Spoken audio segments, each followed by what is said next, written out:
90-এর পুনরাবৃত্তি হোক, এটাই আমরা চাই। আর অনলাইন অফলাইন আমরা যেভাবে দেখতে পাচ্ছি ভালো সমর্থন পাচ্ছি। আগেই তেমন কিছু বলতে চাচ্ছি না, যদি বিজয় আসে ইনশাল্লাহ দেখা যাবে।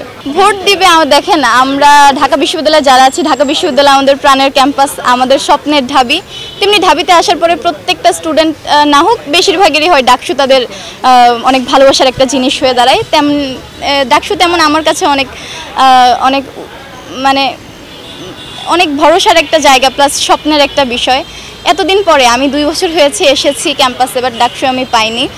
ছাত্রলীগ ছিল তখন, এখন 5 আগস্টের পরে পরিবেশটা নর্মাল হয়েছে, ডাকসু হওয়ার মতো একটা সিচুয়েশন ক্রিয়েট হয়েছে। তো এতদিন পরে ডাকসু হচ্ছে, আমিও ক্যান্ডিডেট হয়েছি। আমি যেহেতু হল সংসদে আছি, হল নিয়ে আমার কাজ থাকবে।